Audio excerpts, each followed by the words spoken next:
Oke, halo, selamat malam teman-teman semuanya. Mohon maaf tadi ada gangguan teknis. Oke,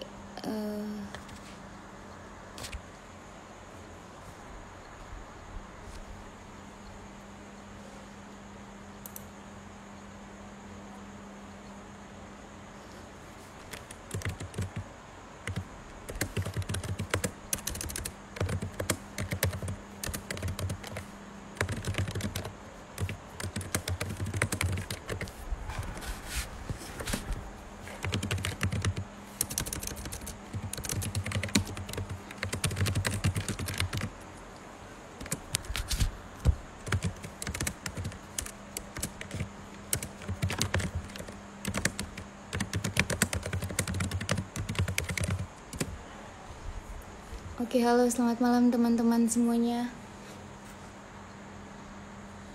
Oke.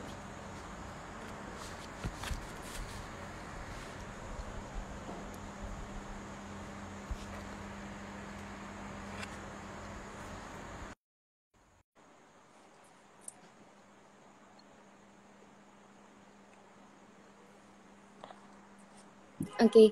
Hai Mira, selamat Hai Kamel, malam. selamat malam Kak. Hai, apa kabar? Sehat Kak, gimana kabarnya juga Kak? Kabar baik dan sehat juga dari Jakarta. Kamu di mana Oke. nih Mir? Mungkin teman-teman di sini yang udah gabung belum tahu nih posisi kamu udah di mana nih. Oke Kak, saya di Larantuka Kak, di kantor kita yang di Larantuka, di Flores Timur Kak. I see. Wah, seru nih ya kita hari ini antar pulau nih ya, Antar PIG pulau, Live-nya ya. antar provinsi. Iya, Oke Kak. antar pulau, antar provinsi ya. Oke. Sehat-sehat Gimana? ya semua di sana. Sehat-sehat. Kamelia gimana Kak? Sehat-sehat? Sehat. Semua tim di Jakarta juga sehat-sehat sih. Kameli masih kerja dari rumah ya Kak saat ini ya Kak? Iya, ini masih kerja dari rumah walaupun sudah ada sebagian tim yang sudah mulai bekerja dari kantor, tetapi yang memang masih bisa bekerja dari rumah, kita memang menyarankan untuk tetap jaga kebersihan kesehatan masing-masing ya. Kalau bisa di rumah, mungkin stay dulu di rumah. Kalau memang ada kebutuhan yang penting baru keluar ke kantor gitu. Hmm. Tetap tetap masih berlaku masih berlaku ini ya Kak, pembatasan perganti-gantian masuk kerja gitu ya Kak? Pakai shift gitu. Ya, betul. Jadi hanya setengah kapasitas ya Hmm. dari yang normal, bahkan sebenarnya kurang dari setengah sih. Jadi ya kita saling jaga juga lah, semoga bisa cepat berlalu nih Hmm. pandeminya. Oke, baik Oke. Kak. Oke. Mungkin dari teman-teman yang sudah bergabung di live Instagram ini bertanya-tanya, tema kita malam ini apa sih Kak? Kita akan bahas tentang apa lagi sih dari Duanyam. Nah, Ya, kalau untuk malam ini kita sama-sama akan bahas terkait perubahan pasar. Perubahan pasar dari mulai supplier, dari supplier hotel sampai ke saat ini Duanyam juga menjadi salah satu souvenir untuk kantor gitu ya Kak ya. Nah, ya. mungkin sebelumnya, mungkin dari teman-teman yang sudah follow Instagram Duanyam atau mungkin sempat nonton beberapa live sebelumnya, mungkin belum tahu Duanyam itu apa sih sebenarnya. Nah, Duanyam sendiri adalah suatu kewirausahaan sosial yang dalam 6 tahun perjalanan sampai saat ini berkegiatan atau beraktivitas dengan mendampingi ibu-ibu penganyam yang ada di Flores, ada di Nusa Tenggara Timur. Untuk base terbesar saat ini ada di Flores Timur. Nah, yang didampingi ini bukan hanya dari segi kualitas produk, tapi Duanyam juga membantu untuk menyediakan akses pasar untuk kerajinan-kerajinan tangan dari seluruh Indonesia, khususnya untuk lontar ini dari Flores, dari Nusa Tenggara Timur, dan mungkin dari Nabire juga ada. Dari Nabire ini untuk kerajinan tangan dari kulit kayu, dan juga sampai saat ini Duanyam sedang ekspansi lagi ke Kalimantan Selatan, ini khususnya untuk Puron. Nah, Ya. sebenarnya kenapa sih Duanyam belakangan ini ada terus live Instagram?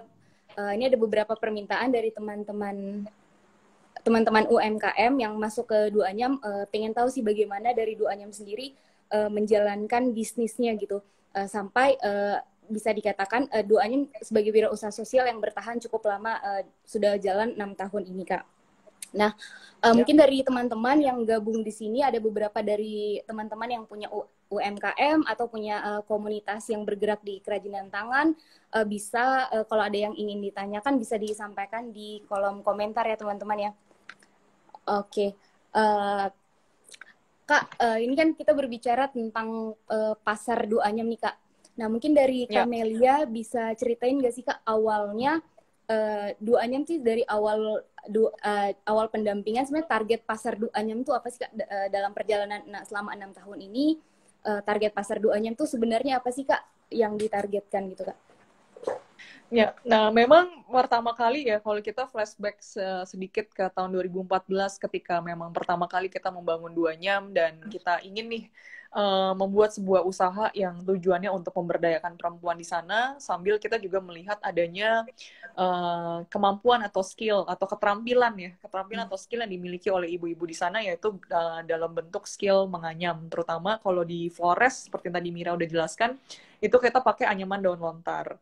Nah, jadi dari situ memang pertama kali itu kita lihat bahwa banyak produk-produk yang bisa dibuat atau diproduksi oleh ibu-ibu itu dalam bentuk keranjang ya awalnya. Jadi mereka bikin kayak semacam, mungkin kalau di Jawa tuh suka dibilangnya kayak besek gitu ya. Jadi keranjang Besek. box itu ada tutupnya, terus ada yang bentuknya kayak tray gitu. Jadi cuma alasnya doang gitu. Dan biasanya memang ibu-ibu di sana itu menggunakan produk-produk kerajinan anyamannya untuk keperluan sehari-hari di rumah. Bener ya, Mir? Jadi biasanya buat nyimpan hasil kebun gitu kan. Lalu untuk nyimpen barang gitu ya, lebih ke storage lah. Nah, dari situ memang kita lihat, wah ternyata anyamannya sendiri tuh cukup unik gitu. Terutama kalau di NTT, kita lihat anyamannya tuh ada yang heksagonal. Jadi itu kita namanya kepitang ya, which is itu salah satu yang menjadi ciri khas dari anyaman di NTT sendiri atau di Flores. Nah, dari situ sebenarnya kita mencoba untuk identifikasi dulu sih di awal. Sebenarnya dari produk keranjang yang sudah bisa dibuat oleh ibu-ibu di sana, akses pasarnya ada nggak sih? Karena at the end of the day ketika kita memang menentukan mau menjalankan usaha, mau menjalankan suatu bisnis, produk kita tuh bisa sesuai dengan pasar atau enggak, produk kita bisa fit atau enggak gitu ya, ke customer-nya siapa, ke pasarnya siapa. Nah, maka dari situ Duanyam itu memang di awal-awal mencoba untuk mengidentifikasi hal tersebut. Nah, memang benar dari awal itu fokus dari Duanyam yang kita sudah akhirnya tentukan adalah kita itu mau menjalankan bisnis yang sifatnya itu wholesale atau grosir gitu ya jadi pembeliannya tuh dalam jumlah besar, jadi bukan pembelian satuan atau pembelian retail. Nah, kenapa kita juga bisa come up dengan keputusan itu? Karena memang goals atau tujuan berdirinya Duanyam sendiri adalah memang untuk melakukan pemberdayaan perempuan. Jadi dengan misi sosial, dengan visi yang memang kita pegang pada saat itu adalah supaya bisa memberdayakan lebih banyak perempuan yang ada di NTT. Makanya kita membutuhkan order yang mungkin jumlahnya bisa lebih banyak. Ibu-ibu bisa bikin produknya juga lebih cepat dan lebih mudah, sehingga turnover-nya tuh bisa cepat gitu. Nah, tentunya sebelum kita menentukan kayak bisnis kita itu mau fokusnya di mana, mau dijualnya ke siapa, itu memang butuh research dulu sih.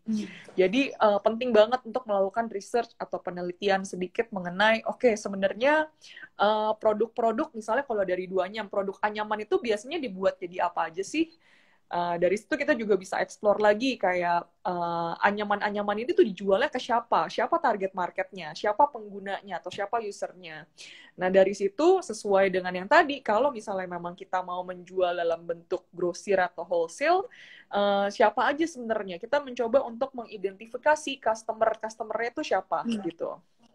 Nah, akhirnya long story short, dari situ kita menemukan bahwa kayaknya kita fitnya pada saat itu untuk membuat beberapa produk hotel ya, terutama untuk amenities hotel. Jadi untuk hotel-hotel yang memang menyediakan amenities untuk tamu-tamu yang menginap, mulai dari sendal hotel, dari tas yang biasanya dipinjemin juga ketika memang kita stay di hotel-hotel, terutama mungkin di daerah Bali, karena suasananya kan di situ tropical gitu ya. Jadi Bener. maksudnya orang-orang ke sana mencari luxury tapi juga mencari sesuatu yang Yang Indonesia banget gitu. Culture, mencari sesuatu yang budaya dari Indonesia sendiri.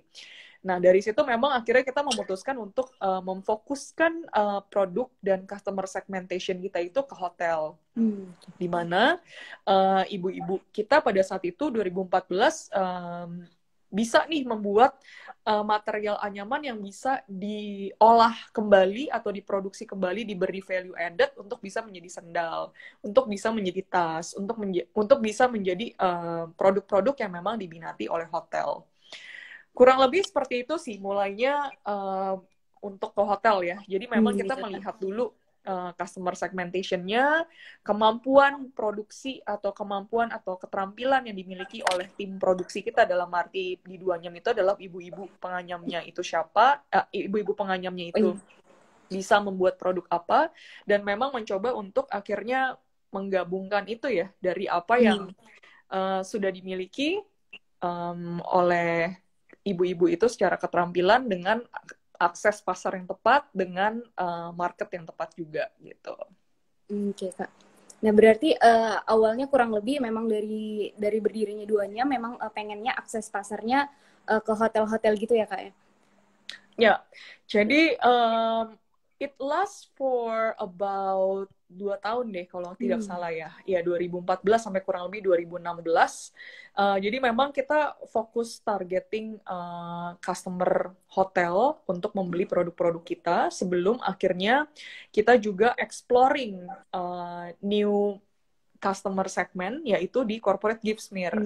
Jadi kalau di corporate gifts itu kita menjual lebih banyak yang sifatnya merchandise ya. Jadi kayak kalau misalnya ada suatu perusahaan atau ada satu institusi atau badan yang memang sedang menyelenggarakan acara, biasanya tuh di acara tersebut pasti ada souvenir atau ada goodie bag gitu ya. Ya, jadi akhirnya kita masuk ke sana juga sih. Itu di tahun ketiga lah. Di tahun ketiga kita menjalankan bisnis, kita juga akhirnya melakukan ekspansi bisnis gitu ya bahasanya. Jadi tidak hanya focusing di hotel amenities saja, tetapi juga di pengadaan untuk corporate souvenirs gitu.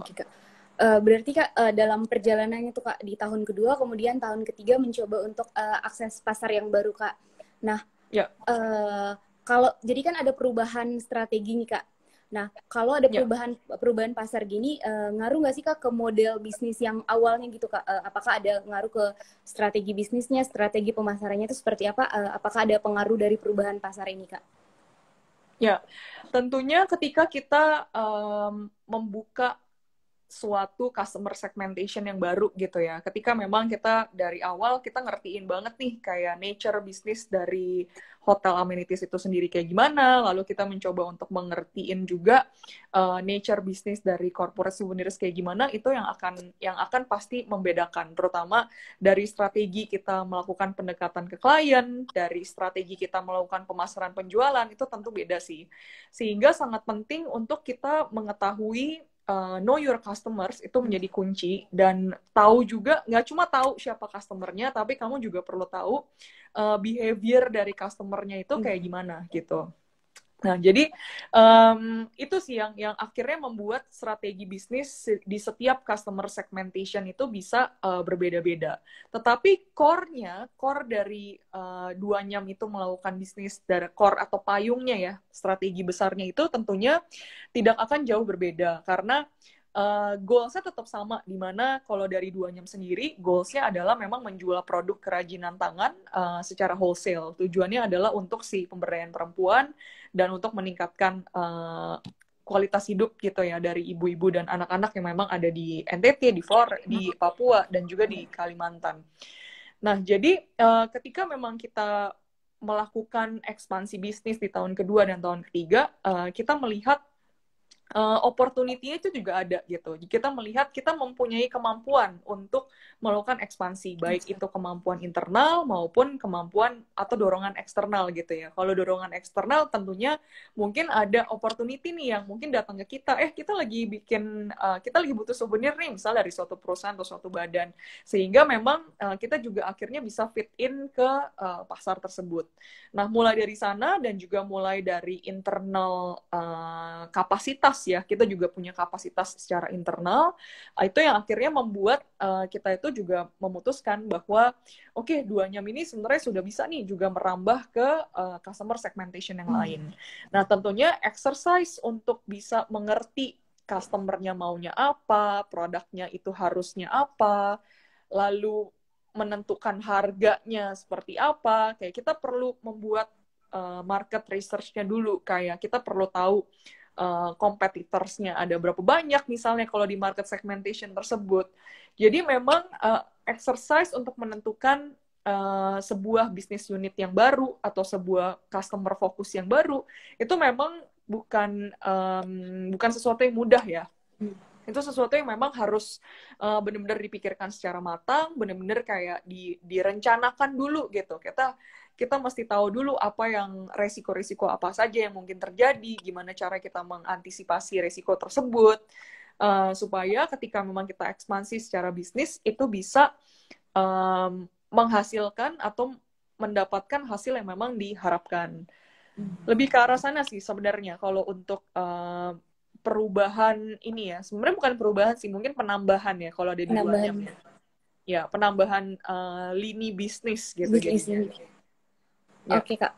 Ya, kalau berarti kan sempat ada penambahan lini bisnis nih, Kak. Kalau menurut Camelia sendiri, kayak ada penambahan lini bisnis ini, pengaruhnya baik, atau mungkin memang ada pengaruh yang baik, atau ada pengaruh buruk gitu, Kak? Dengan bertambahnya lini bisnis nih, pengaruhnya seperti apa, Kak? Untuk Duanyam sendiri? So basically, tentunya apakah itu berhasil atau tidak gitu ya. Mungkin saya nanggapnya kalau dia baik atau buruk lebih ke arah, oke, sebenarnya ketika kita melakukan ekspansi bisa berhasil atau enggak. Mungkin kalau nggak berhasil, mungkin itu lebih ke arah yang buruknya gitu. Tapi kalau misalnya berhasil, berarti lebih ke arah yang baiknya. Jawabannya adalah sebenarnya kita yang paling tahu sih. Ketika kita menjalankan sebuah usaha, kita yang paling tahu produk kita itu masuknya ke target customer yang mana. Dari customer itu mereka butuhnya produk apa, kayak apa sih, produk apa sih yang bisa kita sediakan, produk apa yang bisa kita produksi, supaya ketika itu dipakai oleh customer segmen kita, itu membantu, misalnya membantu hidupnya, membantu fungsional gitu loh. Jadi memang it solves somebody's problem gitu. Karena at the end of the day, orang-orang itu akan membeli produk kalau memang itu produknya berguna kan buat dia. Terkadang kita nggak akan gitu beli sebuah produk yang produknya sebenarnya kita nggak butuh-butuh amat. Nah, itu menjadi kunci utamanya sih ketika memang kita melakukan ekspansi bisnis baru, kita perlu tahu gitu, kayak sebenarnya what is the problem atau what are the problems yang masih terjadi di dalam customer segmen itu gitu. Apa yang kita bisa masuk, misalnya kalau kita bayangin kayak sebuah bubble gitu, apa yang kita bisa bring into the bubble yang mungkin sekarang udah exist, udah banyak juga nih kompetitor-kompetitor yang mungkin melakukan hal yang serupa. Apa yang bisa jadi unique selling points dari produk kita, itu akan menjadi penting. Kayak gimana caranya kita bisa jadi part of the demand gitu, kayak demandnya apa, kita bisa nggak untuk actually mencoba untuk memenuhi kebutuhan pasar, memenuhi permintaan customer, dan itu tadi solving the problems yang dimiliki oleh customer yang mungkin kompetitor yang sudah ada belum bisa men-tackle itu. Itu sebenarnya opportunity bisnis yang kita perlu bisa baca ya sebelum kita memutuskan untuk melakukan ekspansi ke A, ekspansi bisnis ke B, ekspansi bisnis ke C, dan seterusnya. Oke, Kak. Ya mungkin kita sapa dulu ya, Kak, teman-teman yang baru bergabung. Untuk teman-teman yang baru bergabung, selamat malam. Untuk malam hari ini kita bahas temanya terkait perubahan pasar dari Duanyam, yang mulai dari awalnya kita coba jadi supplier di hotel, terus kemudian bisnisnya makin berkembang dan kita mencoba juga untuk menjadi corporate gift atau kayak souvenir untuk perkantoran gitu ya. Mungkin dari teman-teman yang baru saja bergabung, jika ada pertanyaan bisa langsung ditanyakan lewat kolom komentar ya. Oke, Kak. Nih Kak, kita lanjut lagi ya, Kak ya. Sebenarnya sih Kak, apa ada alasan mendasar dari Duanyam ketika memutuskan untuk menambah atau merubah strategi pasar atau menambah lini bisnis baru gitu Kak? Apakah punya base pertimbangan sendiri dari Duanyam, apa sih Kak kira-kira yang menjadi pertimbangan dari Duanyam ketika menambah lini bisnis baru? Ya, tentunya memang itu berangkatnya dari seberapa jauh kayak Duanyam itu misi atau visi dari Duanyam itu mau dikembangkan sih. Jadi karena semuanya berangkat dari situ, misalnya kalau di kasusnya Duanyam, kita ingin memberdayakan lebih banyak ibu-ibu gitu ya di seluruh Indonesia.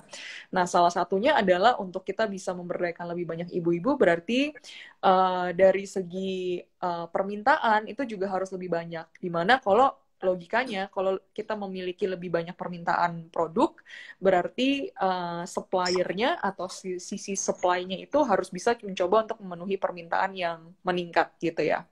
Nah, logikanya adalah kalau permintaannya meningkat, penawarannya itu juga pasti akan meningkat. Nah, that way itu fits the purpose atau the goals of Duanyam mau dikembangkan sampai sejauh apa.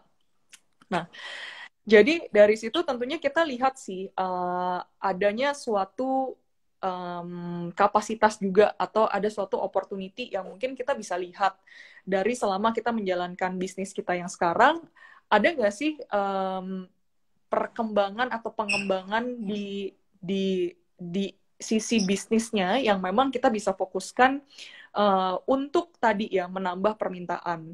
Jadi definitely ya itu tadi sih, opportunity-nya ada, kapasitasnya juga masih mencukupi, akhirnya itu juga fits the purpose of why Duanyam juga berdiri tadi kan.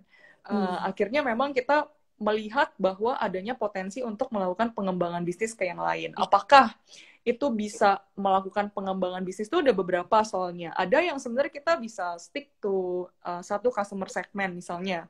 Di sini kan kita topiknya sebenarnya itu menambah lini bisnis ya dari hanya mensupply hotel amenities menjadi supplier untuk corporate gift juga. Tetapi if you think about kayak satu sektor misalnya, hotel amenities misalnya. Hotel amenities itu marketnya itu ada seberapa banyak gitu yang bisa kita tap. Misalnya in the case of Duanyam kita masih bermain misalnya hotel amenities itu dalam skop nasional misalnya di Indonesia. Tapi ada juga nih kalau kita mau mengembangkan bisnis bukan berarti kita harus membuka lini bisnis baru, tapi bisa kita melebarkan sayap dari satu sektor. Misalnya kalau hotel yang tadinya Duanyam fokus di Indonesia saja, mungkin bisa dibuka ke Asia Tenggara misalnya, atau bisa dibuka ke market Asia misalnya, atau bahkan bisa dibuka lagi ke market global.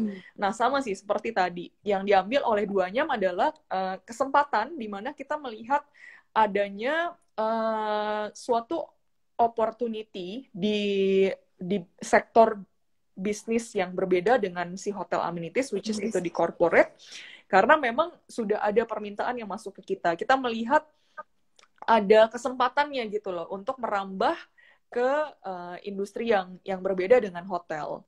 Jadi kalau buat ada teman-teman UKM di sini, UMKM di sini juga yang mungkin menjalankan bisnis seperti Duanyam, itu sebenarnya pengembangan bisnis itu bisa dikembangkan sendiri, dikembangkan menjadi lebih besar di dalam satu sektor yang sama atau menambah lini bisnis baru gitu.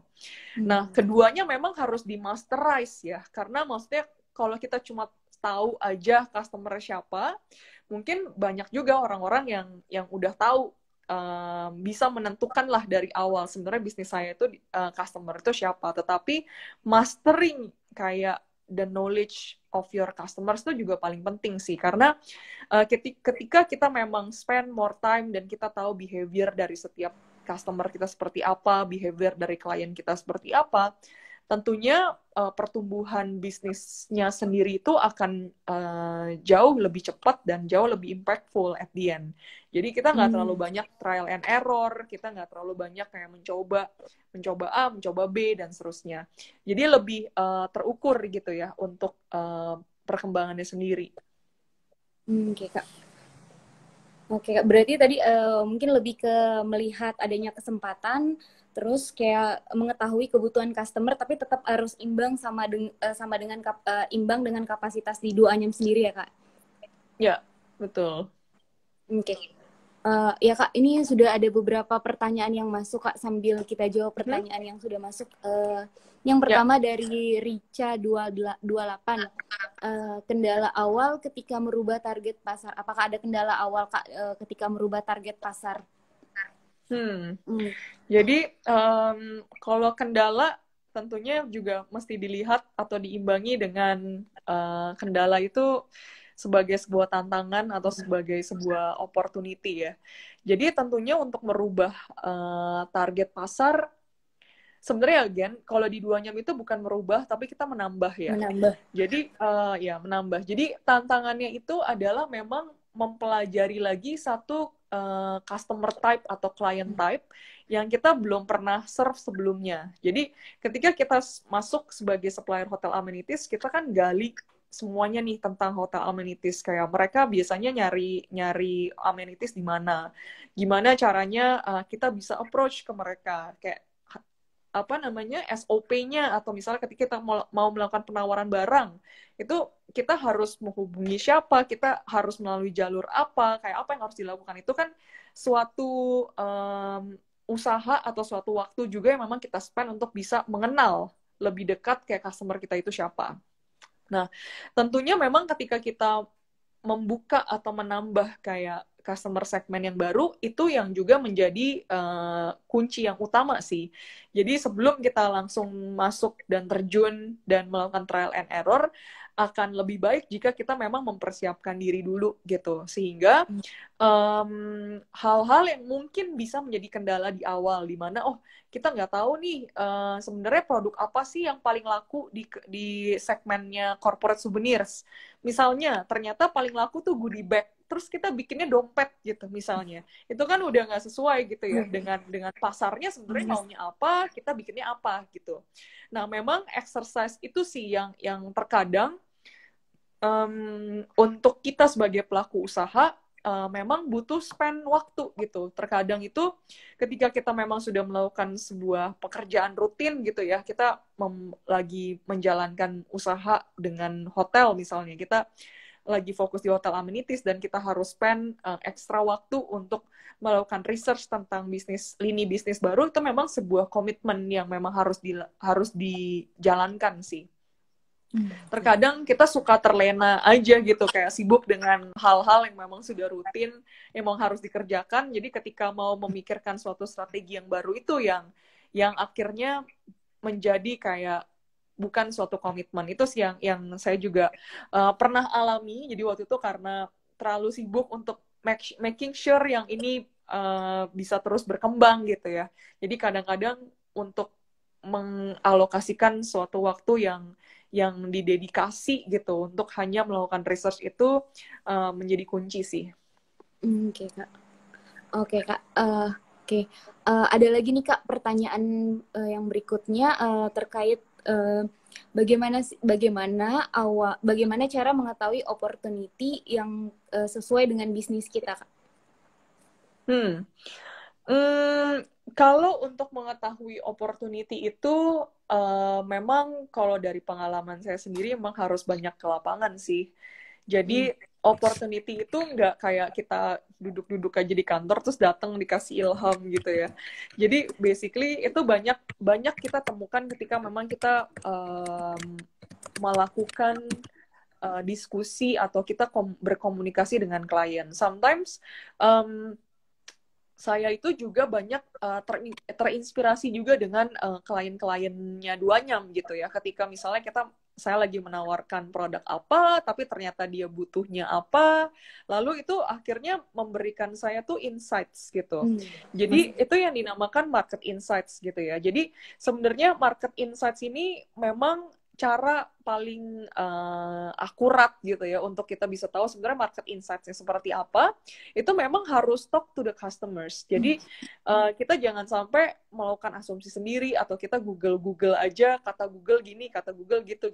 Tapi lebih ke arah kayak bener-bener ngobrol gitu loh dengan user dari produk-produk kita ngobrol langsung dengan market kita. Itu yang paling penting. Jadi in that way kita bener-bener tahu sebenarnya produk apa sih yang diinginkan oleh pasar atau diinginkan oleh klien kita. Produk ini tuh akan membantu mereka in what ways. Itu juga yang menjadi akhirnya penting gitu at the end. Nah, opportunity itu banyak datang dari memang itu tadi ya, dari memang ketika kita itu sebagai tim di pemasaran dan di penjualan memang harus benar-benar kayak terjun ke lapangan, ngobrol langsung dengan target customer kita, dan dari situ pastinya kita akan dicerahkan gitu dengan opportunity apa sih yang sebenarnya kita bisa dapatkan, mulai dari hotel ke souvenirs, mulai dari souvenirs nanti ke misalnya ke market export, dari market export nanti kita bisa main misalnya di sekarang misalnya dengan situasi yang memang pandemic situation juga cukup banyak orang-orang yang akhirnya memutuskan belanja atau lebih fokus untuk melakukan pembelian melalui online. Nah, itu kan it's another strategy lagi tuh biasanya gitu kan. Jadi memang being adaptive dan being agile to the situation dan bisa melihat opportunity yang ada itu menjadi kunci sih. Gitu. Jadi apa ya, opportunity ini tuh nggak datang langsung ke kita, tapi kita juga kind of harus nyari gitu kan. Ketika kita ngobrol sama orang kan kita digging information kan, kita mencari informasi. Jadi that way sih kita bisa menemukan kayak opportunity apa yang potensi untuk kita lakukan research, untuk probably kayak kita dedikasikan waktu untuk melakukan mencari informasinya, bahkan untuk mengembangkan lini bisnis itu ke depan gitu. Oke Kak, ya berarti mungkin saya simpulkan sedikit, berarti Kak pentingnya kita melakukan riset dengan lebih banyak ngobrol dengan klien, terus kita bisa dapat masukan kayak sebenarnya yang lagi dibutuhin bisnis seperti mereka tuh apa sih Kak sebenarnya, jadi kita bisa menyesuaikan dengan yang kebutuhan pasar saat itu gitu ya Kak ya, berarti kurang lebihnya seperti itu. Nah Kak, ini Kak, bagaimana Kak duanya nih merubah lini bisnisnya, atau tadi yang lebih tepatnya menambah lini bisnis. Nah, untuk timingnya tuh yang paling tepat tuh kapan sih Kak kira-kira kalau duanya ingin menambah lini bisnisnya nih Kak? Basically itu akan kembali lagi ke mimpi dari si pelaku usahanya atau si entrepreneurnya ya. Kayak sejauh apa nih kayak perusahaannya itu mau dikembangkan. Kayak mimpinya tuh apa gitu loh untuk si usahanya ini. Sehingga kalau di kasusnya duanya misalnya mimpi kita adalah untuk memberdayakan perempuan di Indonesia, tentunya apakah sekarang gitu dengan kita ada di 3 provinsi yang berbeda, apakah itu sudah cukup atau belum? Ketika memang jawabannya oke, itu belum cukup, berarti kita itu masih harus terus mengembangkan dari sisi bisnis kita ya, karena at the end of the day melakukan sebuah usaha itu tidak hanya dijalankan untuk mencari profit saja kan. Profit itu adalah sebuah hasil gitu ya, sebuah hasil yang kita bisa dapatkan dari menjalankan sebuah usaha. Tetapi the purpose of building the company itself, goals of the company itself itu yang akan menjadi penting sih. Dimana kapan nih, kayak sampai sejauh apa nih mimpi dari si pelaku usahanya atau mimpi dari UMKM-nya itu mau dibawa atau mau dikembangkan sejauh mana, itu yang akan menjadi kunci. Karena ketika memang kita memiliki those dreams, biasanya tuh kita akan terbawa untuk melakukan strategi-strategi baik itu yang sifatnya internal maupun dorongan dari eksternal gitu. Terkadang kita melihat, sebenarnya pengembangan dari misalnya kapasitas dari tim kita gitu. Sebenarnya timnya tuh masih bisa di-push untuk mengembangkan sesuatu yang lebih besar dari apa yang kita miliki sekarang. Berarti itu sebenarnya sudah satu checklist di mana opportunity itu sebenarnya ada. Nah, lalu yang kedua misalnya dari segi permintaan, ternyata produk-produk yang memang kita hasilkan ini memberikan solusi nih terhadap customer pain points. Jadi ada beberapa problems yang dimiliki oleh customer belum bisa terjawab dengan produk yang sekarang ada di market, dan duanya mungkin bisa nih menjadi salah satu brand atau company yang memang menyediakan solusi terhadap problems yang dialami klien kita. Jadi it's a mix of both ya, it's a mix of internal and the external factors, as well as kita sebagai pelaku usaha, sebagai entrepreneurnya, ini kan ibaratnya sebuah kapal, ini kan nakodanya gitu ya. Nah, nakodanya tuh akan mau berlayar kemana, mau berlayar sejauh apa. So this is not a science gitu. Jadi nggak ada yang salah, nggak ada yang benar. Dan at the end of the day yang paling penting adalah uh, kita sudah satisfy belum dengan apa yang kita achieve di dalam menjalankan usaha ini. Kalau visi misinya juga sudah tercapai, it's fine gitu. Mungkin it's time for you to move on to other things. It's time for you to probably kayak bikin bisnis baru gitu misalnya. So lebih ke arah situ sih kalau untuk kapan kita harus menambah, kapan kita harus merubah gitu. Kalau merubah mungkin kalau merubah tuh dalam persepsi saya soalnya itu menutup yang satu, meninggalkan yang satu, dan pindah ke lain hati gitu ya, ibaratnya ya. Nah, jadi kalau saya lihat kalau merubah itu pasti kan ada beberapa faktor-faktor yang menyebabkan kita, aduh, kayaknya yang ini agak sudah sulit nih untuk dikembangkan atau sudah sulit jalannya, udah terseok-seok, mungkin harus masuk ke atau merubah ke sisi bisnis yang lain atau industri yang lain. Hal-hal seperti itu yang mungkin pastinya ketika kita menjalankan bisnis kita tahu gitu, kayak ini sebenarnya udah masuk akal belum sih apa yang saya spend dengan apa yang saya terima, dengan hasilnya, dengan impact-nya, itu nanti semuanya yang memang harus terukur gitu. Oke, Kak. Ya Kak, ini Kak menambahkan lagi kalau ini Kak kan menambah lini bisnis. Nah, otomatis banyak perubahan-perubahan dari kerja nih Kak. Maksudnya perubahan dari ritme kerja atau mungkin intensitas kerjaannya nih. Nah, ada nggak sih Kak tips dan trik dari Camelia gini untuk pemilihan tim nih Kak?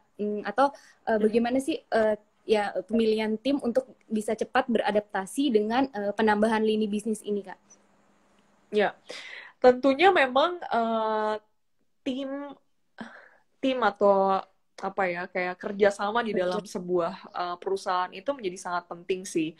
Choosing the right team is also very important karena kita melihat bahwa tim yang memang bergabung di 2Nyam gitu misalnya adalah tim kalian-kalian inilah yang memang juga sharing the same vision dan mission, sharing the same passion with the company, sehingga ketika kita melakukan sesuatu yang memang kita suka dan memang kita passionate about dan memang kita sharing the same goals dengan si perusahaannya, itu sebenarnya is the best combination gitu, karena menemukan tim yang tepat sesuai dengan visi misi company itu pasti akan membawa perkembangan company ini menjadi jauh lebih besar lagi gitu. Jadi kalau bisa dikatakan seperti ini, kayak di 2Nyam itu yes gitu, kayak didirikan oleh 3 co-founder gitu ya. Cuma at the end of the day, apa yang membawa kita sampai where we are right now, it's not only the 3 of us, it's everyone in the team. Itu adalah hasil kerja keras dan usaha yang memang diberikan gitu loh dari semua tim yang memang tergabung di 2Nyam gitu ya. Jadi that is a very important one sih, karena ketika memang kita berada di posisi yang tepat, kita berada di company yang tepat, sesuai juga dengan visi misi kita menjalankan sebuah pekerjaan itu bukan menjadi sebuah beban gitu ya, aduh gue harus kerja, tapi it's something that you enjoy, and biasanya ketika memang kamu punya that feeling of enjoy it gitu, kamu senang gitu melakukan pekerjaan itu, usually the results also reflects that hasilnya tuh baik gitu. Jadi memang itu kerjasama, penentuan people atau penentuan tim yang ada di setiap usaha itu juga jadi sangat penting. Nah, yang kedua adalah kalau di 2Nyam itu juga kita banyak melakukan ibaratnya mungkin brainstorming session ya, dimana terkadang ketika kita mau memperkenalkan atau beride gitu, kita pengen membuka satu customer segmen yang baru nih, kayaknya 2Nyam perlu misalnya menambah lagi kayak cara pemasaran atau cara penjualan ke customer segmen tertentu yang belum pernah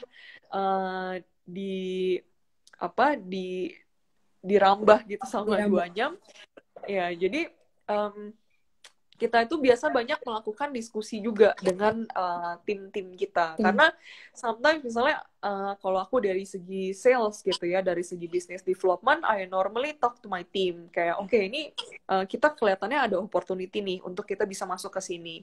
Karena misalnya kita lihat market insight seperti apa, permintaannya seperti apa, sebenarnya kita bisa jump in di situ dan kita lihat perkembangan dari bisnis seperti apa, competitor layoutnya seperti apa. Nah, tapi at the end of the day, yang juga akhirnya menjalankan, yang turun ke lapangan, ya lalu yang ketemu dengan clients gitu ya, yang mendapatkan insight langsung dari klien adalah juga tim selain kita. Nah, sehingga memang di Duanyam itu kita banyak melakukan, sebelum kita mengambil sebuah keputusan untuk membuat strategi yang baru, membuat sesuatu yang baru gitu, yang belum pernah kita coba, biasanya itu pasti ada involvement dari setiap tim juga. Because at the end of the day, di Duanyam ini juga kita value collaboration kan, dalam arti collaboration itu baik itu di dalam tim internal maupun di antar divisi gitu. Jadi memang itulah yang akhirnya membuat Duanyam itu bisa sampai ada di posisi saat ini, karena memang ketika memang kita melakukan growth atau kita melakukan perkembangan terhadap perusahaan, itu juga pasti melibatkan seluruh tim yang ada di dalamnya gitu. Oke, Kak. Oke. Ya. Ya, mungkin untuk teman-teman yang baru bergabung, untuk malam ini kita lagi sharing terkait perubahan pasar Duanyam. Mungkin dari teman-teman yang masih ingin bertanya bisa disampaikan di kolom komentar ya. Oke, Kak. Nah, Kak, ini Kak, untuk saat ini kan kita sedang menghadapi new normal life ini ya, Kak ya. Nah, mungkin dari Duanyam Kak punya strategi khusus nggak sih Kak untuk menghadapi new normal life ini kan, dengan adanya new normal life kan kebutuhan orang-orang kan otomatis berubah kan Kak, dari yang hotel mungkin kebutuhannya sudah berubah gitu, bukan lagi emitis bukan lagi kayak sendal yang lebih diprioritaskan, jadi pasti ada prioritas baru. Nah, dari Duanyam bagaimana menanggapi situasi ini Kak? Ya, tentunya memang dari awal mula pandemi ya, itu kalau di Indonesia kan mulai dari awal sampai pertengahan bulan Maret ya. Kita memang waktu itu cepat sekali mencoba untuk beradaptasi terhadap situasi yang berubah gitu, karena tiba-tiba semuanya shutdown, tiba-tiba kita harus bekerja dari rumah, tiba-tiba kita harus banyak melakukan virtual meetings, kayak conference pun semuanya diubah menjadi online, menjadi digital. Nah, at the end of the day memang untuk bisnis Duanyam sendiri yang banyak bermain dengan hotel, banyak bermain dengan company gitu ya, perusahaan-perusahaan dalam mengadakan events, itu juga pasti cukup banyak kena dampak gitu ya, karena hospitality business juga turun, lalu banyak juga company-company yang meng-cancel atau akhirnya membatalkan event-event yang ada. Nah, dari situ Duanyam mau tidak mau harus cepat beradaptasi dengan situasi yang ada, bahwa semua orang itu larinya adalah pembeli secara online kan. Jadi kita make sure bahwa customer kita tetap bisa menjangkau barang-barang kita secara online. Jadi kita mendekatkan nih barang-barang kita ke customer kita melalui apa? Sekarang sudah cukup banyak online marketplace, ada social media juga, ada website juga, yang dimana tools inilah yang perlu kita manage, yang perlu kita tingkatkan lagi performance-nya, supaya customer kita, klien-klien kita yang masih membutuhkan produk-produk kita di masa pandemi ini bisa menemukan produk kita dengan mudah. Nah, jadi memang cukup banyak strategi-strategi yang kita sempat lakukan ya. Mungkin di sini juga Mira, teman-teman di lapangan di Larantuka juga banyak sekali juga nih membantu dari segi persiapan kayak perubahan sebuah strategi pemasaran atau penjualan di Duanyam, which is kita akhirnya lumayan banyak untuk melakukan penjualan itu secara retail, secara online gitu ya. Nah, di situ kita juga banyak akhirnya melihat beberapa kebutuhan untuk produk-produk seperti sanitasi yang berkaitan dengan kesehatan, berkaitan dengan kebersihan itu kan diminati sekali gitu oleh masyarakat sekarang gitu. Itu menjadi center of attention. Semua orang beli sanitizer, semua orang beli sabun cuci tangan. Mungkin beli ya dari dulu udah beli, cuma belinya lebih sering gitu ya. Lalu ya, jadi semua orang pakai masker kain dan segala macam. Jadi dari 2Nyam sendiri memang kita akhirnya membuat beberapa bundle juga sih. Bundle yang sekarang kita lagi coba naikkan campaign-nya adalah untuk paket new normal.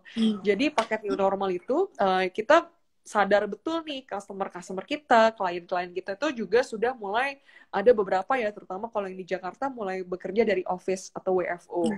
Nah, terkadang ketika kita mau kembali lagi bekerja dengan situasi seperti saat ini, tentunya kan perlu ada persiapan-persiapan khusus nih. Sebenarnya butuh apa aja sih, kayak barang-barang pribadi, barang-barang yang tadi ya terkaitan dengan kesehatan dan kebersihan yang memang itu kita package di dalam produk-produk unggulannya 2Nyam. Jadi best selling produk kita itu kita kemas juga nih. Jadi kita kasih beberapa new normal kit, jadi ada sabun kertas lah, ada hand sanitizer, ada tisu, segala macam. Yang akhirnya kita bundle jadi satu paket. Sehingga buat customer kita, mereka nggak pusing lagi nih. Oke, biasanya kalau butuh kan buat keluar dari rumah misalnya untuk mulai beraktivitas di luar, terkadang kita mikir kan kita sebenarnya butuh apa aja sih. Nah, 2Nyam sudah bisa menyediakan paketan-paketan ini yang dimana customer kita udah nggak perlu pikir lagi butuhnya apa, udah disediain dari kita. Jadi memang perubahan ke sana sih yang memang selama ini dilakukan 2Nyam in the past berapa sekarang udah 4 bulan ya. 4 bulan. Gitu. Ya. Oke. Ya mungkin dari teman-teman yang pengen tahu lebih lanjut terkait paket new normal yang diceritain Kamelia barusan, ini berarti bisa dicek di Instagram 2Nyam ya Kak ya? Ya, bisa. Kalau ada yang ingin tertarik pengen punya paket new normalnya ala 2Nyam nih, bisa langsung dicek di Instagramnya 2Nyam berarti ya Kak ya? Yes, bisa. Habisnya bisa browsing. Oke. Ini Kak, sudah ada beberapa pertanyaan lagi yang masuk Kak. Ini terkait dari Kak Nuki Nugraha. Kak, gimana caranya produk desa bisa diterima di kota? Jadi sebenarnya nggak ada yang namanya produk desa, nggak ada yang namanya produk kota. Hanya ininya aja ya, hanya maksudnya kita terbiasa dengan produknya ini dibikinnya di daerah, jadi bikinnya di desa, jualnya di Jakarta, jadi jualnya di kota gitu.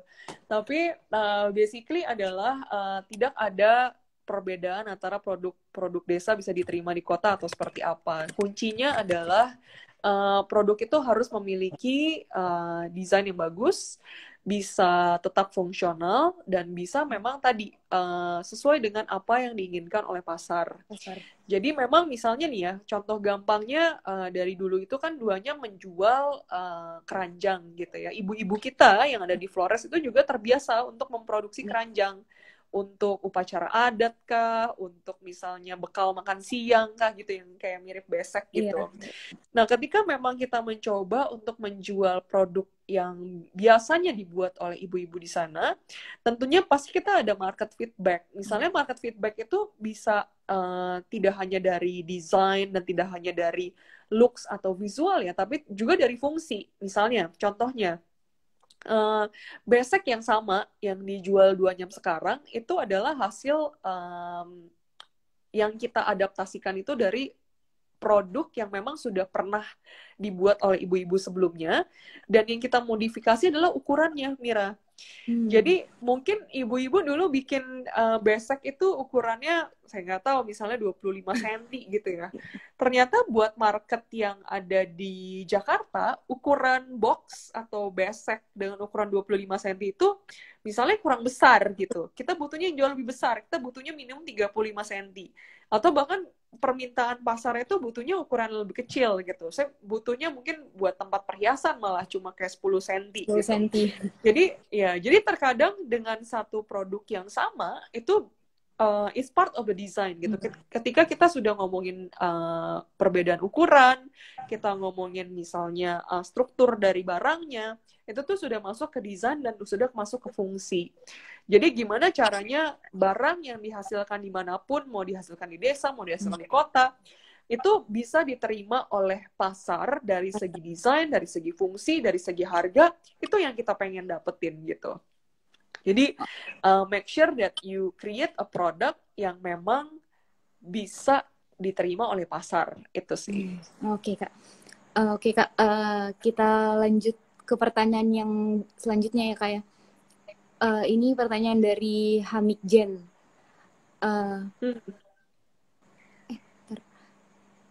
Kak, ketika pasar berubah dan kita research, terus opportunity lain muncul. Bagaimana menyesuaikan waktu, tim, dan pasar, dan opportunity-nya biar kita tidak kelewatan momentumnya, Kak? Ya. Ini pertanyaan yang menarik karena ketika pandemi ini kan kita juga harus pivot atau kita harus berubah juga cukup cepat ya karena ya Gan mungkin misalnya ketika kita mau merilis new normal gitu kita juga pada saat kita melakukan preparation kayak paket-paket new normal kit untuk klien-klien kita atau customer-customer kita yang sudah mau kembali ke perusahaan kita juga belum tahu nih kapan sebenarnya the transition to the new normal itu bakal happen. Tapi memang sangat baik apabila kita tuh sudah planning ya, sudah melakukan planning atau sudah melakukan rencana. Jadi ketika kita melihat adanya suatu perubahan, tentunya kita harus bisa melihat perubahan itu dalam jangka waktu, mungkin kalau kita ngomongin setahun terlalu lama, mungkin dalam jangka waktu 1-3 bulan ke depan. Oke, sebenarnya dengan opportunity yang sedang kita godok, itu akan last untuk berapa lama? Karena sifatnya tuh gini, especially mungkin itu juga akan tergantung dari kita menjual produk apa, dan kita menjualnya itu seasonal atau enggak, ini barang-barang retail atau barang-barang wholesale gitu ya. Jadi sangat penting untuk bisa melakukan planning dulu di awal. Biasanya kalau kita melakukan planning, market research itu kan juga nggak seminggu, terus habis itu minggu depan udah langsung rilis gitu. Biasanya tuh bisa takes like tergantung dari strateginya itu seberapa besar, itu bisa memakan waktu beberapa minggu, bisa memakan waktu beberapa bulan. We just need to know, biasanya tuh kan kita merencanakan bisnis itu kan nggak mendadak ya pasti. Pastinya kita ada planningnya dulu, kita juga harus menentukan deadline-nya itu kapan. Jadi terkadang kalau kita bekerja tanpa planning, oke kita kelamaan research terus hilang momentumnya seperti yang tadi ditanyakan gitu. Jadi memang untuk menentukan deadline itu penting sehingga dari tim, komitmen untuk waktunya, untuk melakukan market research, untuk melakukan market insights, kayak step-stepnya, misalnya kalau dari duanya butuh ada, karena kita menjual produk, pasti ada butuh R&D produknya itu kapan, samplingnya itu kapan rencana yang kita mau rilis ke market, itu semuanya tuh harus di-plan.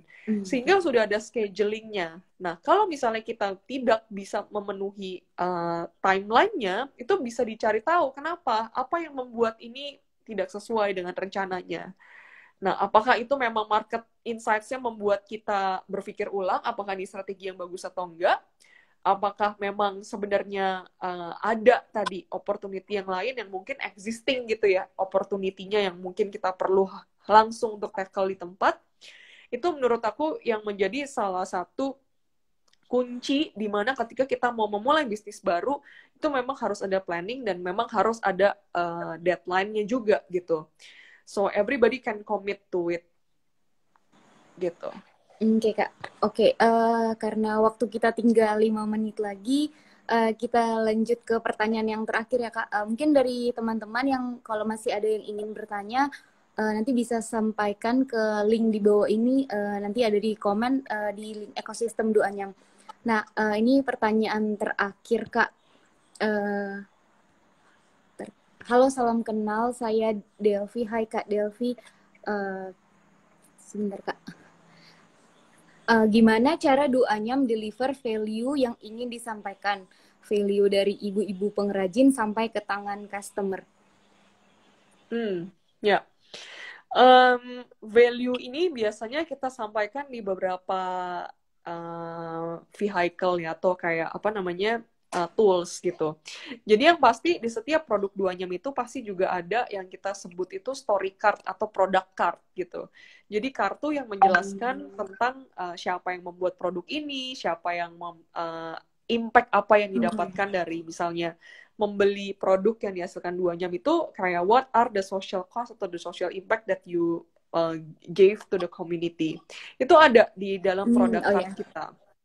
Nah, yang kedua adalah itu memang melalui branding ya. Jadi branding itu bisa dari social media, branding itu bisa dari